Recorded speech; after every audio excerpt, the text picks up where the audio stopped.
having the signals I get when a fit is about to happen. The signals are normally extreme heartbeats, and I start feeling dizzy. So with those signals, I always know a fit might or is going to happen. So I'll sit down. So when they happen, there's no possibility that I'll fall against the floor, which normally occurs when I'm experiencing a fit. So I knew that I had that signals.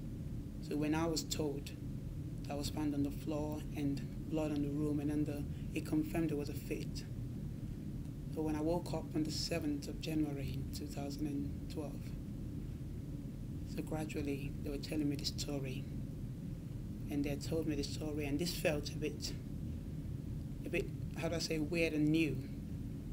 I titled it a fit because I know the signal I had on that day was a fit that was about to. It was quite scary and surprising it was going to go that far. You know, I'd gone into a coma. I wake up with several people looking at me and saying, "Happy New Year, Sheila," and everything. And I'm there saying, "No, it's Merry Christmas." It's from memory. I had that signal in December. And it was confirmed that was a coma because that was going into 2 weeks. I did question myself, and there was a weak part in me that said, well, it is a bad illness. And that sort of, it affected my strength. And I started questioning myself. I carried the feeling of just give up, it's really bad. But when I was coming stronger towards my discharge from the hospital, I got discharged, and I said to myself, you shouldn't change it. Keep the strength you carried, because the more positive I was, the lesser the fits occurred. The message that should be passed on to a young person that's just been diagnosed, as an adult who's making the diagnosis, could be the doctor or the parents who's telling them what the doctors have said, they should be able to say to the child, this is it, but you can handle it. Letting the child know you're not lesser, you're not worse than the person who hasn't got it.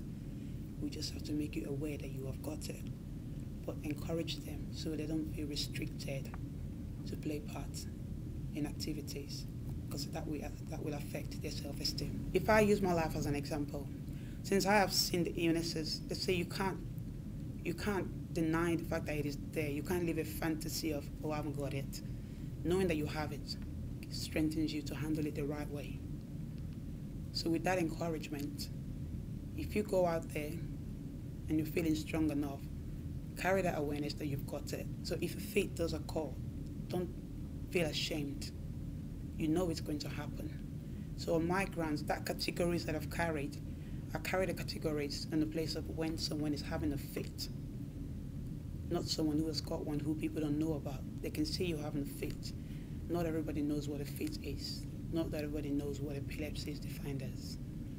So certain human beings are standing next to you, watching, and everybody has different thoughts going on in their mind. And that is when the fit is being experienced on the spot.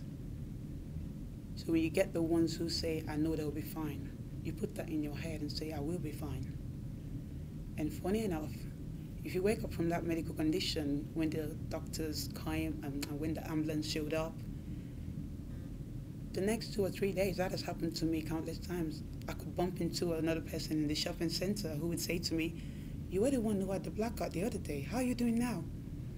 The smile in their face reminds me of the fact that my life is still going on as normal. And I return the smile. I don't give them the fear of, oh, I was all right. I give them the fear of, oh, I'm very fine. So what are you buying from the shop today?